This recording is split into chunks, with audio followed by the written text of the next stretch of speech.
ইন্নাল্লাহা ইনদাহু ইলমুস সাআহ ওয়া ইউনাজ্জিলুল গায়ব ওয়া ইয়ালামু মা ফিল আরহাম ওয়া মা তাদরি নাফসুম মাযা তাকসিবু গাদা ওয়া মা তাদরি নাফসুম বিআইয়ি আরদিন তামুত ইন্নাল্লাহা আলিমুন খাবীর ইন্নাল্লাহা ইনদাহু ইলমুস সাআহ। কিয়ামত কবে হবে আমি আল্লাহ ছাড়া পৃথিবীর কেউ জানে না। কিয়ামত কবে হবে আমি আল্লাহ ছাড়া পৃথিবীর কেউ জানে না। আল্লাহ রাব্বুল ইজ্জত এতগুলো দলিল দিয়েছেন।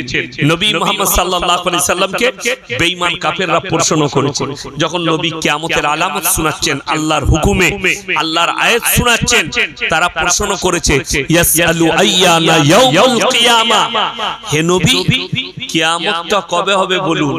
আল্লাহ উত্তর দিয়েছেন, তারিখ বলেননি, খালি আলামত বলেছেন। কি কি? ফাইদা বারিকাল বাসার ওয়া খাসাফাল কামার ওয়া জুমিয়াশ শামসু ওয়াল কামার ইয়াকুলুল ইনসানু ইয়াওমাইদিন আইনাল মাফার কাল্লা লা ওয়াজারা ইলা রাব্বিকা ইয়াওমাইদিনিল মুস্তাকার। ফাইদা বারিকাল বাসার, সেদিনে তোমাদের চোখগুলো স্থির হয়ে দাঁড়িয়ে যাবে, চোখগুলো দাঁড়িয়ে যাবে স্থির হয়ে।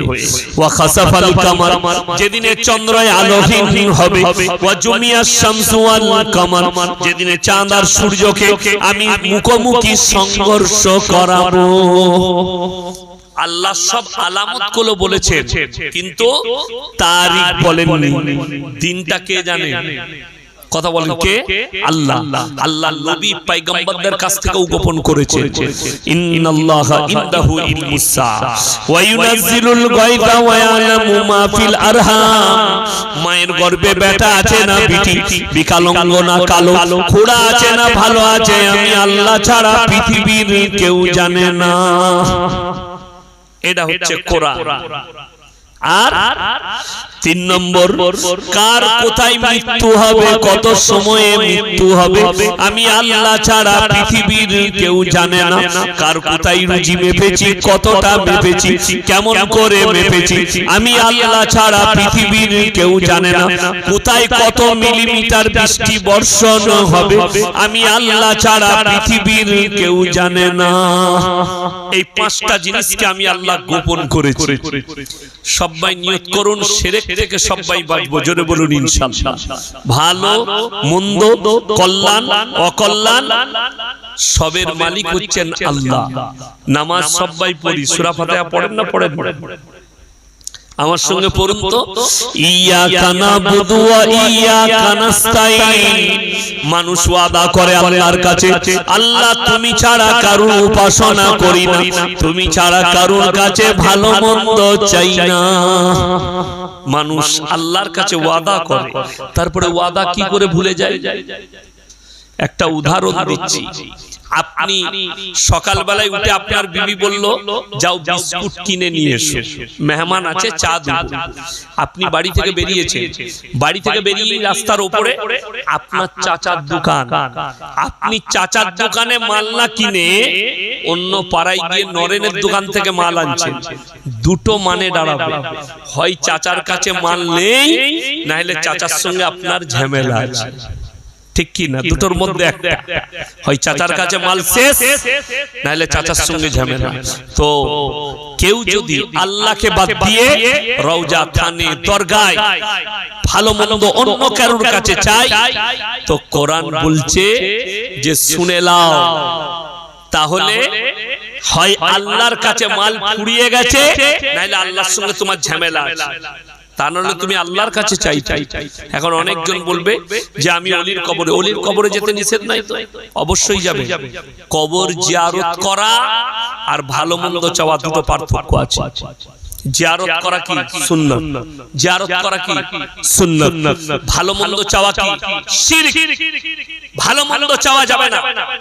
নাম্বার 2, এটা আরো মারাত্মক পাপ। ওয়ালা তাকরাবুজ জিনা ইন্নাহু কানা ফাহিশা ওয়া সাআ সাবিলা। ব্যভিচার করা তো দূরের কথা, যে রাস্তায় ব্যভিচার হয় সেই রাস্তার ধারে পাশে তোমরা যাতায়াত করো না। যে রাস্তার মধ্যে ব্যভিচার হয়, কিয়ামতে ছোট ছোট আলামতগুলো প্রকাশ পেয়ে গেছে। আপনারা মনে করেন না যে দাজ্জাল আসবে না? দাজ্জাল আসার সময় নবীজি বলে দিয়েছেন আলামত, সেই আলামতও ফুটে উঠেছে। যদি বলেন কোনটা? নাম্বার 1, মসজিদ কার ঘর? বাবা, আল্লাহর ঘর। এই আল্লাহর ঘর মসজিদ। আমি বোম্বেতে একটা মসজিদে ঢুকেছি নামাজ পড়তে, ওটা বেরেলি ভাইদের মসজিদ। নামাজের টাইম হয়েছে, ঢুকে পড়েছি। তো তারা হাইয়া আলাস সালাতে দাঁড়ায়, আমি আগে থেকে দাঁড়িয়েছি। নামাজের পরে একজন চাচা আমার পাশে ছিল, সে বলছে, ভাই তুম ওয়াহাবি দেওবন্দি हो, तुम हमारे मस्जिद में क्यों आए? हम लोग मस्जिद तुम्हारा बाप का है, जरा इमाम को बुलाओ। इमाम साहब के डाक, इमाम साहब के बोललाम मस्जिद अल्लाह के घर है कि किसी का बाप का प्रॉपर्टी?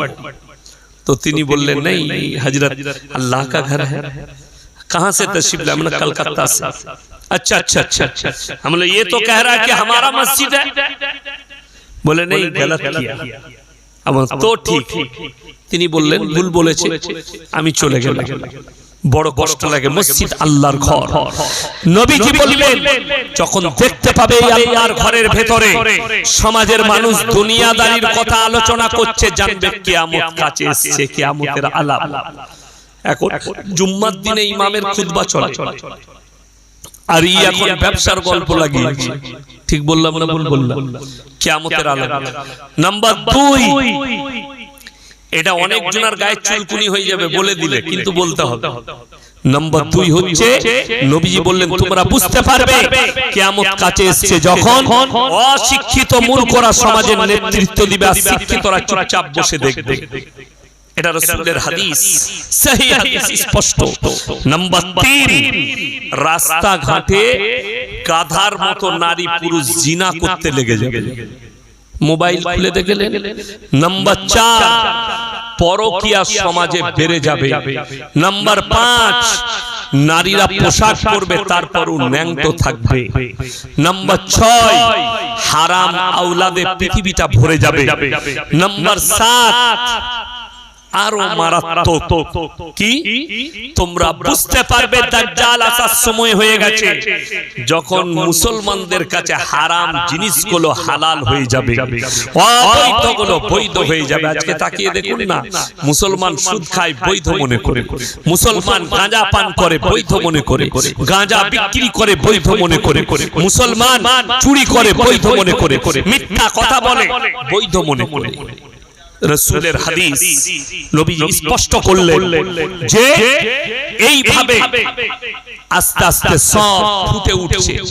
দেখুন আর একটা মারাত্মক কথা নবীজি বলেছেন, বর্বরতার যুগের পাপ যেগুলো আছে সেগুলো মডেলিং হয়ে সমাজের বুকে আবার ফিরে আসবে।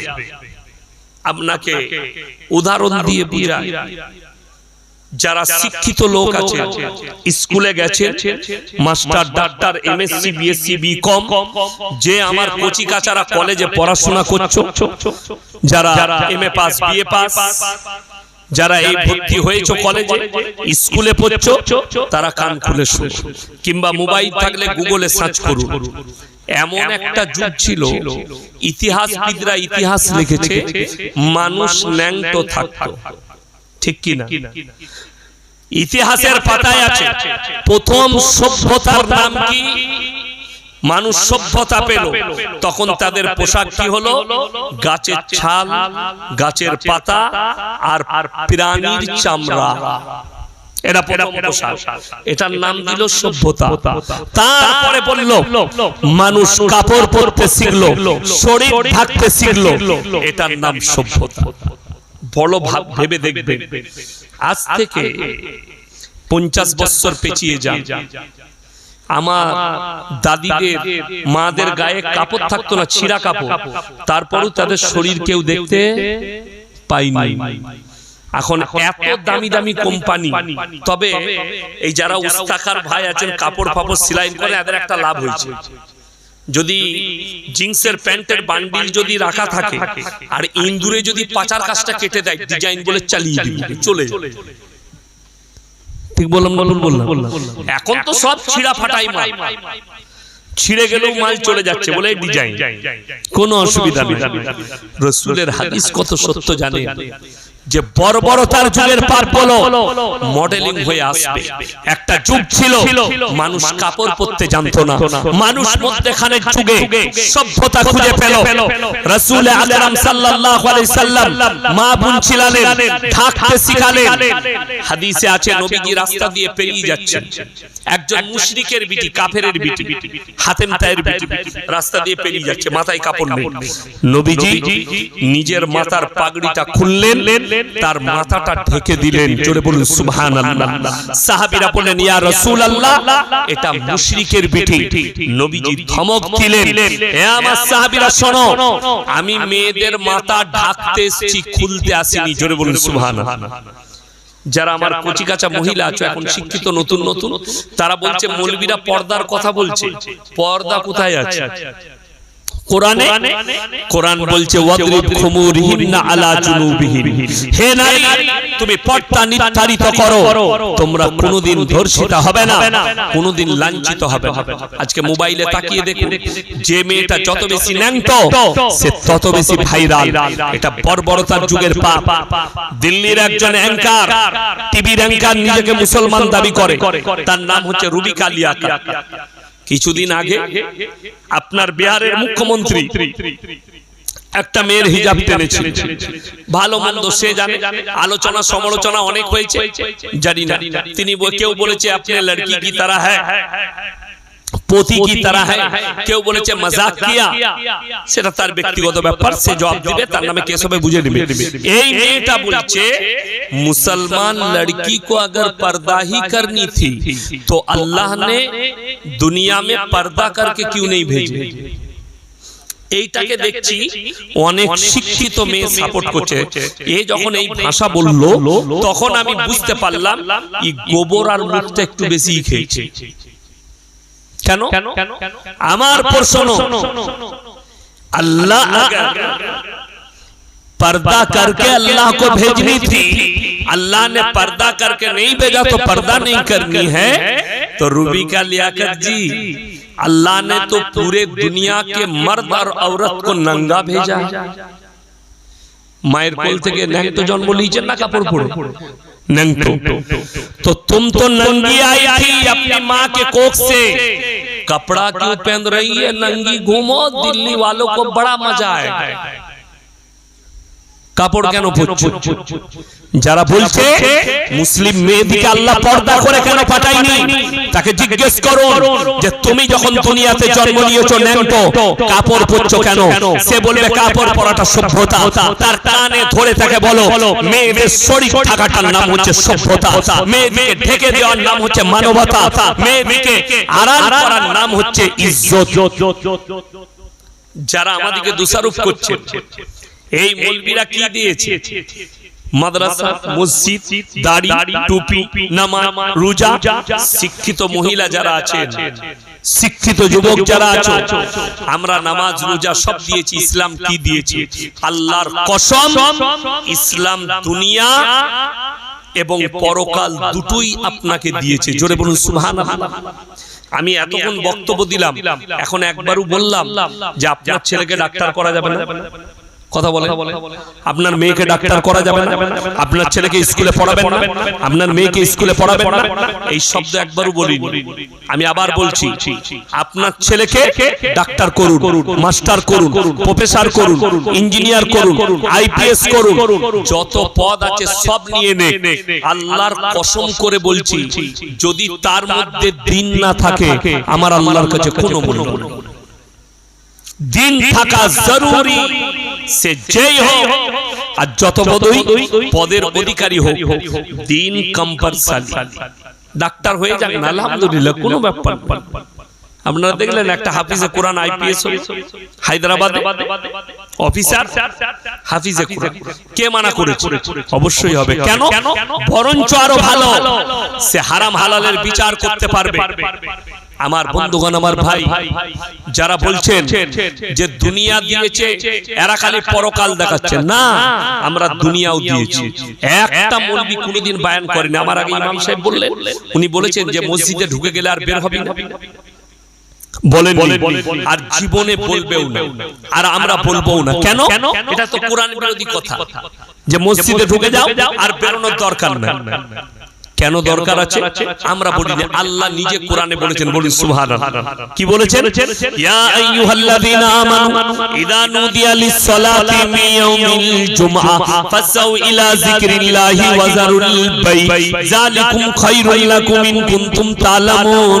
হে ঈমানদার ব্যক্তিরা, যখন তোমাদেরকে জুম্মার জন্য ডাক দেওয়া হয়, বেচাকেনা বন্ধ করে দাও, ব্যবসা বাণিজ্য বন্ধ করো, খেতিবাড়ি বন্ধ করে তোমরা আল্লাহর ঘরের দিকে ধাবিত হও। তারপরে আয়াতে বললেন, আবার যখন নামাজ হয়ে যাবে, ফাইদা কুদিয়াতিস সালাতু ফান্তাশিরু ফিল আরদি ওয়াবতাগু মিন ফাদলিল্লাহ ওয়াজকুরুল্লাহা কাসীরান লাআল্লাকুম তুফলিহুন। আবার তোমরা হালাল রুজির সন্ধানে পৃথিবীতে ছড়িয়ে পড়ো। জোরে বলুন সুবহানাল্লাহ। আল্লাহ দুনিয়াও বললেন, পরকালও বললেন। আর যারা বলছে পশ্চিমী দুনিয়াকে ফলো করো, তাদের কাছে টেকনোলজি আছে, তাদের কাছে নাসা আছে, তাদের কাছে প্রযুক্তি আছে, তাদের কাছে বিজ্ঞান আছে। আল্লাহর কসম খেয়ে বলছি, তাদের কাছে দুনিয়া আছে, তাদের কাছে পরকাল নেই। ভাই ক্যামেরা বলে যাচ্ছে, কিয়ামতের দিনে বিচার কার হবে? মানুষের। রং কথা, মানুষের নয়। আল্লাহ হিসেব নিবেন মুমিনের। পাপ আর পুণ্য কার আছে? মুমিনের না বেঈমানের? মুমিনের। যে কাফের হবে তার কোনো হিসাব নাই, তার একটাই হিসাব জাহান্নাম। কি বললাম? জাহান্নাম। এখন আপনার প্রশ্ন থাকবে, আপনি শিক্ষিত ব্যক্তি, প্রশ্ন করুন আমাকে যে কি? সেদিনে একজন প্রশ্ন করেছিল যে যারা ভালো মানুষ আছে তাদের কি হবে? ঈমান আনেনি কিন্তু ভালো লোক। ভালো লোক নেই, গাদা আছে। হাদিসে আছে যারা ঈমান আনবে না অথচ তারা ভালো লোক, মানুষের সেবা করেছে, মানুষের সঙ্গে সৎ ব্যবহার করেছে, ভালো কাজ করেছে, আর ঈমান আনেনি, তার বদলা আল্লাহ তাদেরকে দুনিয়াতে দিবেন, পরকালে আর কিছু থাকবে না। আপনাকে বলি, দেখুন, কেউ যদি সোশ্যাল কাজ করে, মানুষ তার নাম করে না করে? নাম করে। আচ্ছা, আপনাদের এখানে স্কুল নেই? স্কুল আছে, কলেজ আছে। আপনি কলেজে গিয়ে, স্কুলে গিয়ে দেখুন, হেডমাস্টারের অফিসে মাথার উপরে ঈশ্বরচন্দ্র বিদ্যাসাগরের ছবি আছে, কাজী নজরুল ইসলামের আছে, বঙ্কিমচন্দ্রের আছে, শরৎচন্দ্রের আছে, আপনার বিশ্বকবি কবিগুরু রবীন্দ্রনাথ ঠাকুরের আছে। এদের সব মনীষীদের ছবি আছে, আছে না নেই? তো এদের জন্ম মৃত্যু বার্ষিক পালন হয় না? হয় না? পালন হয়। মানুষ এত সম্মান করে, আমরাও শ্রদ্ধা করি, সম্মান করি। এইটাই হচ্ছে দুনিয়ায় পাওনা। কালমা না পড়ার কারণে, আল্লাহর প্রতি ঈমান না আনার কারণে পরকালে আর কিছু থাকবে না। থাকবে কার? মুমিনের। যারা আমার আল্লাহকে বিশ্বাস করেছেন, আল্লাহর উপরে যারা ঈমান আর ইয়াকিন এনেছেন, নবী মুহাম্মদ সাল্লাল্লাহু আলাইহি সাল্লামের উপরে যারা কালমা পড়েছে, এদের আল্লাহ হিসাব নেবেন কিয়ামতের দিন। তাহলে আপনি ভেবে দেখুন, আপনি জানেন আমাদের জীবনে আপনার চোখ দিয়ে পানি আসবে। তিনটে আল্লাহ তিনটে অংশ দিয়েছেন আমাদেরকে। কটা বললাম বাবা? তিনটি। এক নম্বরটা কি জানেন? আমাদের শরীরের একটা অংশ হচ্ছে আল্লাহর নিজস্ব। কার নিজস্ব বললাম? আল্লাহ। আর একটা অংশ আল্লাহ তাআলা পোকামাকড়ের জন্য প্রস্তুত করেছেন, আর একটা অংশ আমাদের নিজেদের। আপনি যদি হিসাব করেন এই তিনটে অংশের মধ্যে আমাদের কোনটা, আপনি অবাক হবেন। রাত্রে আমার বয়ান শোনার পরে চোখের পানি পড়বে, আপনি গিয়ে যদি ভাবেন এই আমার এই তিনটে কথাটা। নাম্বার এক, আমাদের মধ্যে আমরা যে পরিচালনা হচ্ছে সেটার নাম হচ্ছে রূহ। রূহ জানেন তো? জান, যেটাকে জান বলি, লোকটা জান কবজ হয়ে গেল। এই রূহটা কার কবজায় আছে বাবা? আল্লাহর কবজায়। এই রূহ আল্লাহর কবজায় আছে। গোটা পৃথিবীর যত ডাক্তার আছে এক কাছে করুন আর জিজ্ঞেস করুন, স্যার আপনি তো তবে তো কেন দুই বিয়ানে ঝামেলা? বর্ষাকালে ছেলে হয়েছে, নাম রেখেছে বর্ষা। আর নানি যখন শুনলে দাদি নাম রেখেছে বর্ষা, না নামটা ভালো হয়নি, ও নাম রাখলে ফুলটুসি। তো ওর নামটা এসআরে ডাক পড়বে না, তা কার পড়বে? আপনাকে আমি ইমানদারির সঙ্গে বলছি, গোটা পাঁচলা থানায় একটা হিন্দু ভাইয়ের নাম আপনি দেখিয়ে দেন তো আব্দুর রহমান আছে? আছে? কথা বলে না? আছে? কোন দলিত ভাইয়ের নাম আব্দুর রহমান আছে? আব্দুল জব্বার আছে? আব্দুল সত্তার আছে? নাই। আর মুসলমানদের শুনলেন না, বল্টু, ঝন্টু, ফন্টু, সন্টু, কালো, তেল, সাদা, লাল সব মাল আছে। ঠিক বললাম না ভুল বললাম? আমি দিনাজপুরে এক জায়গায় জলসা করতে গেছি, তো মাদ্রাসার আদায় করছি, একজন বলে কালো 1000 টাকা, মানে সাদা মালটা কোথায় গেল? কে নাম রেখেছে নিজে জানে, ওর ভালো নাম আছে, লোকরা তার নাম করে দিয়েছে কালো। বড় কষ্ট। আমি এক জায়গায় বিয়ে পড়তে গেছি অনেক দিন আগে, তাকে জিজ্ঞেস করছি তোমার ভালো নামটা বলো। ও নিজের বড় ভাইকে জিজ্ঞেস করছে, ভাই আমার ভালো নাম কি? আমরা তোর খারাপটাই বল। বোঝা আমার নাম হচ্ছে পুটি। আমি যা বুঝে কর, ওই নামই বিয়ে পড়াতে হলো। এবং মেয়েটাকে গিয়ে কি বলবে, অমুক গ্রামের একমাত্র সন্তান পুটি, 1001 টাকা দেড় মনের পরিবর্তে তোমাকে নিকাহ দিচ্ছে। কত শুনতে ভালো লাগবে। আশেপাশের মেয়েরা বলবে তোর স্বামীর নাম পুটি, ভালো লাগবে কেন? দাদির নাম আলাদা, নানির নাম আলাদা। এদের হাদিস কেন? আপনার একটা সন্তান হলো মাত্র, এখন তো ফোনের যুগ, ইমাম সাহেব এই হসপিটালে আছে, আমার বেটা হয়েছে, আপনি একটা ভালো নাম বলে দেন। ইমাম সাহেব বললে উমর রাখো, আবু বকর রাখো, উসমান রাখো। এত ভালো নাম থাকতে কোথাকার নাম কোথায়? আজকে আমাকে একজন ফোন করছিল যে হুজুর কি নাম রাখবো, নাম বলে দিলাম মারিয়াম। মারিয়াম ঈসা নবীর মা হযরত মারিয়াম। এত সুন্দর নাম রাখবে না? এত সুন্দর নাম রাখো, একটা নাম রাখো। বড় কষ্টের বিষয় এই সমাজ। মেয়েদের হাদিসে অর্ধেক সমাজ ধ্বংস হয়ে গেল, অর্ধেক সমাজ। বিয়ের দিন ঠিক করতে যাচ্ছে, বলছে আমাদিকে আপনারা দুটো কাজে রেখেছেন মৌলবীদিকে। কটা কাজে বললাম? দুটো, হলে আর মরলে। হয়েছে হুজুর কানে আজান দিয়ে দাও, মরেছে জানাজা পড়ে দাও, বাকি বলে বাকি সব খালারা বুঝে নেবে। বুঝতে পারেন? মরে গেছে কে বুঝবে? খালা। দিয়ে 7 দিন, 3 দিন, 4 দিন, 7 ফায়দা, ঘাটে উঠা, 9 ফুল, 40-এর খার। 24 পরগনায় জলসা করতে গেছি, মুসলিমদের আকীদা শুনলে অবাক হয়ে যাচ্ছে আমি। এক এক জায়গার আকীদা, সেখানে আমার কাছে প্রশ্ন এলো যে লোক মারা গেলে তাকে দাফন করার আগে 9টা রুটি করে। 9টা, কটা বললাম? 9টা পিঠে করে, দিয়ে 9টা রুটি 9টা গরিব মানুষের বাড়িতে দেয়। তারা যতক্ষণ না খায় ততক্ষণ পর্যন্ত তার গোর আযাব বন্ধ হয় না। ফতোয়া কার? নওয়ার খালা আমাদের। তা না হলে মুসলিম ছেলে, মুসলিম মেয়েরা বলছে আমাবস্যার রাতে বিয়ে করতে। আমাকে মুর্শিদাবাদে জিজ্ঞেস করেছিল, আমি বললাম মোটেই করি না, কালো ছেলে হবে আমাবস্যার রাতে বিয়ে করবে। কি বলবো? আমরা জানি না হাদিস কোরআনে কোথায় আছে?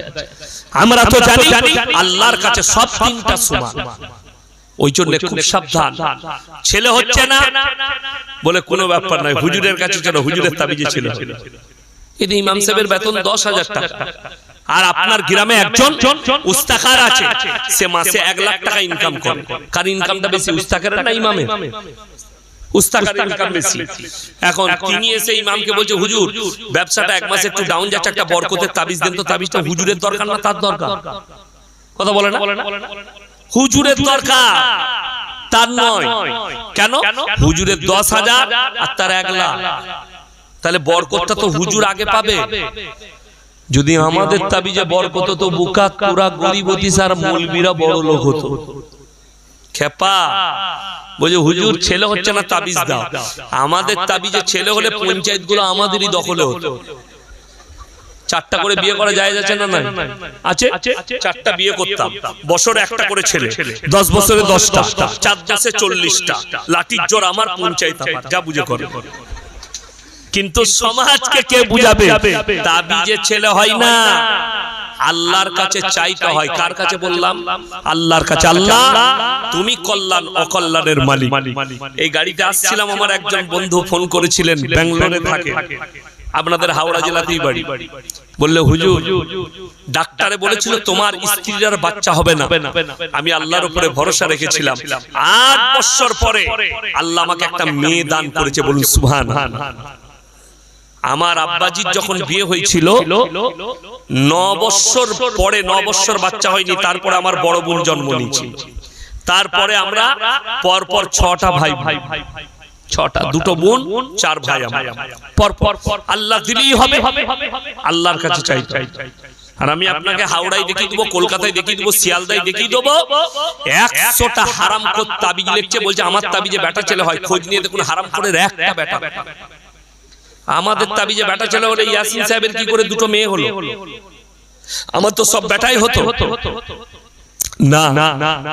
কোরআন খুলে 5টা জিনিসকে আমার আল্লাহ গোপন করেছেন। কটা বললাম বাবা? 5টা। 1 নম্বর